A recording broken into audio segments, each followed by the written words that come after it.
Hello friends, myself Professor Bhalva Vibhuti.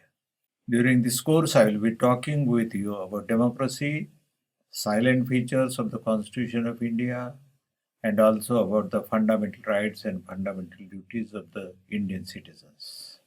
Let us start with the discussion on democracy. We are identifying life values that are integral to our lives. We adopted democratic system as an individual and collective way of life. I am really looking forward to talking to you in that regard. Have been living, participating, and experiencing the democratic system in India since independence. But that was not the case in pre-independence era. The reasons are obvious because you must have studied the history of India or history of the world also. Before the British ruled in India, there were monarchy in India. Some countries in the world had a dictatorship. In both of these systems, power is concentrated in the hands of an individual. You see, there are various examples of such type. If the person is good, governance is good. I will give an example. Example of our Chhatrapati Shivaji Maharaj, a very pious king, taking everyone along. On the contrary, take the example of Hitler. Germany once a one-handed dictator. Because of his over-ambitions, the world faced World War II. What does that mean? In such a situation, the power of state is concentrated in the hands of an individual. In democracy, power is decentralized. People have a control over the people's representatives.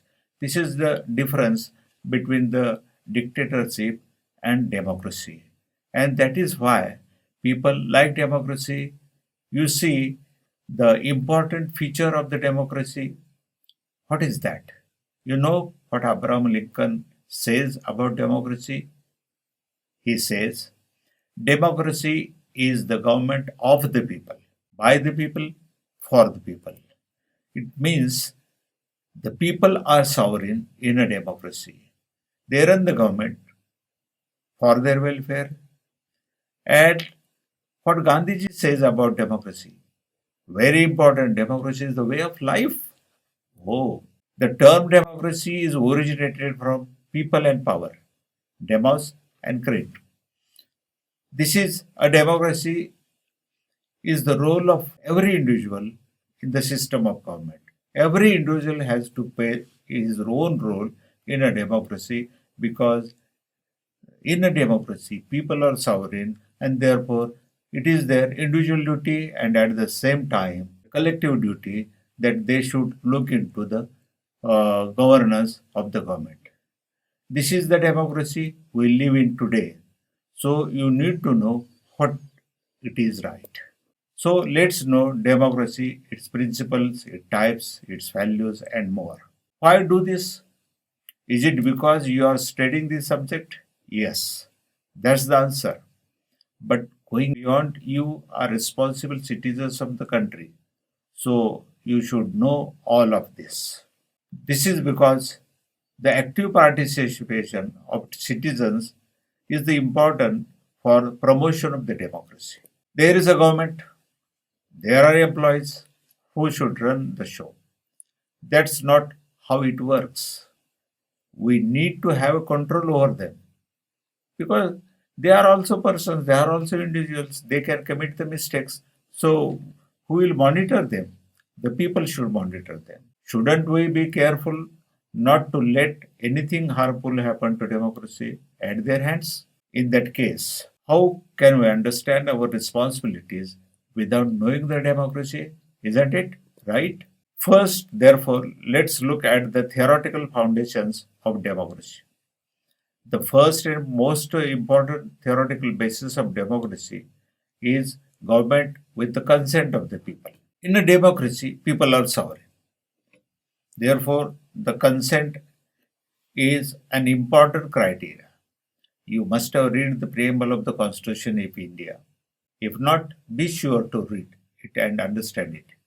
It is a mirror of India's democracy. You see, the preamble of the Constitution starts with very important words.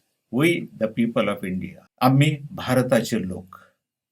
It means the Constitution of India is prepared not by drafting committee, though actually Constituent Assembly has framed the Constitution, but Constituent Assembly has given the credit to the people of India, and therefore the preamble starts with the people of India. In other words, we means the people of India are sovereign. We have laid down certain value system in the Constitution. The preamble concludes saying with Constitution based on those values, we adopt, enact and give ourselves this Constitution on this day, 26th November 1949. So when Constituent Assembly adopted, enacted the Constitution on 26th November 1949, the preamble says it is done by the people, and Constituent Assembly adopted the Constitution on behalf of the people of India. See the importance given by the Constituent Assembly to the Indian people. This shows that the importance of people consent in Indian democracy. The value system that is integral part to the democracy is given in the preamble. What values are they? The values are freedom, equality, justice, fraternity, unity, and integrity of the country, and also dignity of the individual. These values are incorporated in the preamble of the Constitution. Please remember it. When power is centralized, it is also important, another feature we can say. It is likely to be misused. I had given the example of Hitler. Therefore, decentralization of power is one of the cornerstones of the democracy.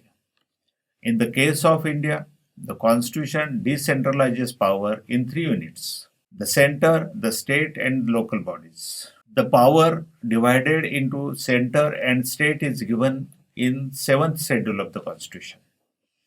And the power given to the local bodies is given as far as panchayats are concerned in 11th schedule, and for urban local self bodies are concerned in 12th schedule, which are called as municipalities.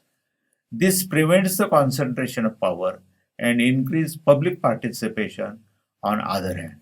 In democracy, there is no place for autocratic system of the government. This is why India has adopted a responsible form of government, parliamentary form of government. In a parliamentary form of government, the cabinet is collectively held accountable to the legislature. You see the functioning of Parliament of India. There are two houses. One is Lok Sabha, another is Rajya Sabha.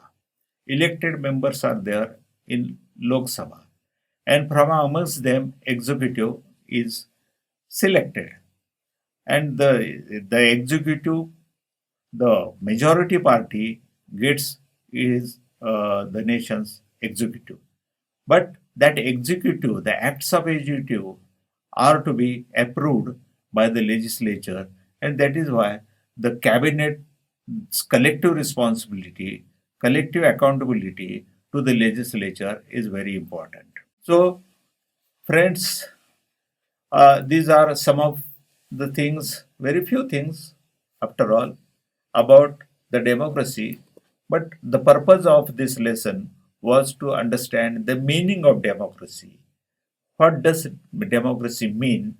And I feel that the definition of Abraham Lincoln and the definition of father of the nation Mahatma Gandhi are sufficient to understand the nature of democracy. That's all here. We'll see in the next part. Thank you.